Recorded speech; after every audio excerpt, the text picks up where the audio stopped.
नमस्कार दोस्तों।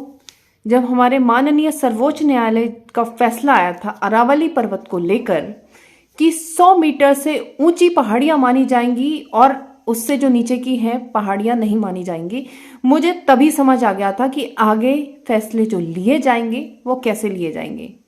आज हम प्रोटेस्ट में गए थे और ये प्रोटेस्ट किया था ट्रांसजेंडर समुदाय ने। उनके लिए एक बिल पास किया गया है हमारे केंद्र सरकार की तरफ से कि ये अगर ट्रांसजेंडर है, कोई भी व्यक्ति अगर ट्रांसजेंडर है तो वहां के डीएम मेडिकल टीम बनाएंगे, उनके सामने सबके सामने उनका मेडिकल टेस्ट होगा कि वो ट्रांसजेंडर है या नहीं। आइए सुनिए उनकी बातें जो ट्रांसजेंडर लोगों ने वहां पे की। और जो हमारे उत्तराखंड महिला मंच की हमारी राज्य आंदोलनकारी जो है और उत्तराखंड इंसानियत मंच की जो सदस्य हैं कमला पंत जी, उन्होंने भी समर्थन किया ट्रांसजेंडर का।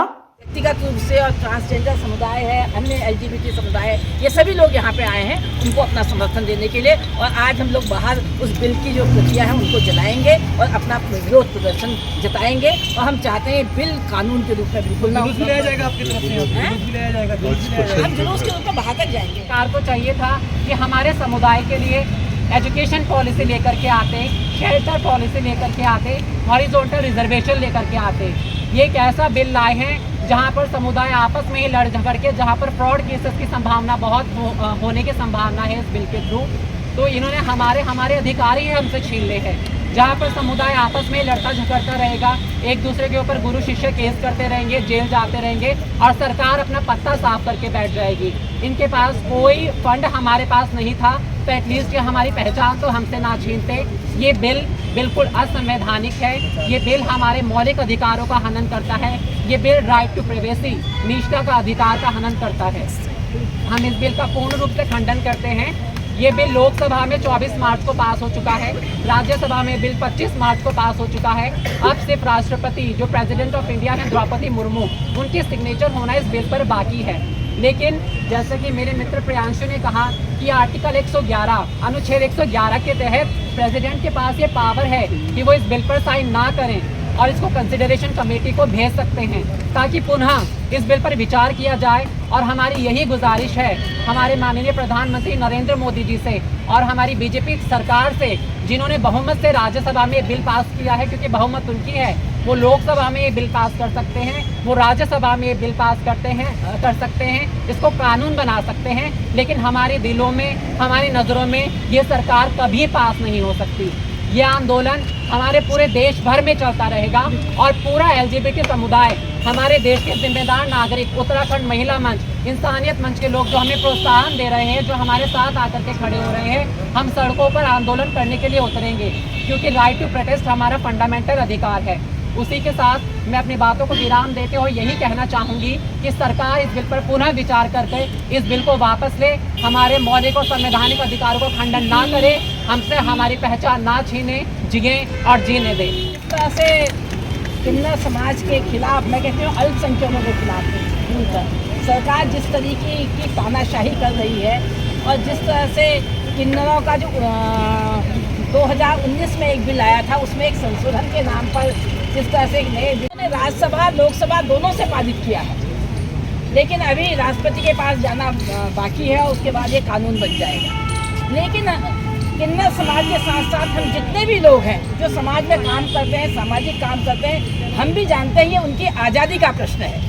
उनकी आज़ादी को छीनने की कोशिश ये सरकार कर रही है और ये हम बिल्कुल नहीं होने देंगे। और लगातार इस बिल का विरोध किया जाएगा जब तक सरकार इस बिल को वापस नहीं ले आती है। हम सड़कों में रहेंगे, ये बात हम कहना चाहते हैं। आप लोगों के साथ हम कंधे से कंधा मिला के हम इस लड़ाई में आपके साथ हैं, ये हम आपको बता देना चाहते हैं। चाहे वो उत्तराखंड महिला मंच हो और चाहे वो इंसानियत मंच हो, तो हम सारे लोग जो हैं वो आपके समुदाय के साथ हैं। आप जब भी कहेंगे, रात कहेंगे, दिन कहेंगे, हम आपके साथ हैं। हम ऐसा किसी भी कानून को उत्तराखंड की धरती पे नहीं आने देंगे, इस देश के अंदर नहीं आने देंगे जो आम आदमी के पक्ष में नहीं होता। ये आम आदमी के पक्ष का सवाल है। और जो बहुत अच्छी करके ओसी ने इस बात को बताया कि 3 तरह के लिंगों को हम अपने वहाँ मानते हैं कि स्त्री लिंग, पुरुष लिंग और एक तृतीय लिंग को भी हमने हमेशा हिंदू समाज ने और भारत के समाज ने इसको मान्यता दी है। आज यही सरकार किस तरीके से आगे इनको अल्पसंख्यक मानते हुए इस तरह के कानून को पारित कर रहे हैं, इस कानून को हम बिल्कुल बर्दाश्त नहीं करेंगे। देखिए मित्रों, अगर आज हम लोग नहीं बोलेंगे तो कल को हम बोलने लायक बचेंगे नहीं। हमारा राइट टू प्रिवेसी तो रह ही नहीं गया है। कभी ट्विटर पे कोई पोस्ट कर रहे हैं, इनके खिलाफ जा रही है तो उसमें बोल दिया जा रहा है कि इनके अकाउंट्स को लॉक करो। कई सारी आईडी विदहेल्ड कर दी गई है। आप कुछ बोल नहीं सकते, आप कुछ कर नहीं सकते। आप इनके हिसाब से बोलोगे, आप इनके हिसाब से करोगे और अब आप इनके हिसाब से ही सोचोगे। आप एसआईआर के थ्रू प्रूफ करोगे कि आप इंडियन हो या नहीं हो। ये हमारे नेवल ऑफिसर जो रिटायर्ड हो चुके हैं उनसे भी पूछ रहे हैं इंडियन हो या नहीं हो, सबूत दो। ये जजेस से भी पूछ रहे हैं जो रिटायर्ड हो चुके हैं कि तुम इंडियन हो या नहीं हो, इसका सबूत दो। आज आप इंडियन होने का सबूत दोगे, कल को अपार आईडी जो बन रही है उससे आप विद्यार्थी होने का सबूत दोगे, कल को आप किसी भी तरीके से किसी ना किसी सिस्टम से आपको सबूत देना पड़ेगा। आप अगर इनकी बातें नहीं मानोगे तो आपको वो फैसिलिटीज नहीं मिलेगी, जैसे आपको हर बार बताया जाता है न्यू वर्ल्ड ऑर्डर के बारे में, लेकिन आपको समझ में नहीं आता है। अगर आप आज नहीं बोले तो आप कभी नहीं बोल पाओगे और ना ही आपके लिए फिर कोई बोलेगा, क्योंकि ये बात सिर्फ ट्रांसजेंडर्स की नहीं है। आगे हमसे भी बोला जाएगा तुम औरत हो, प्रूफ करो, मेडिकल टेस्ट होगा। उसमें तो इनको बहुत मजा आता है औरतों का मेडिकल टेस्ट करने में।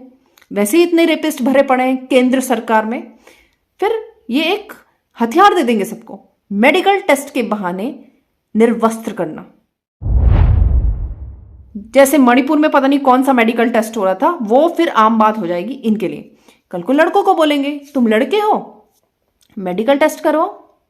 और फिर आने वाले टाइम पे कहीं ऐसा ना हो कि ये बोल दें जैसे अरावली पर्वत के लिए बोला कि आपकी हाइट कितनी है, इतनी है, तो आप तो इंसान हो ही नहीं। तो ये आज केवल ट्रांसजेंडर्स की बात नहीं है, ये हम सबके अस्तित्व की बात है। क्योंकि हम अगर आज नहीं बोले उनके लिए तो हम कल अपने लिए भी नहीं बोल पाएंगे। धन्यवाद।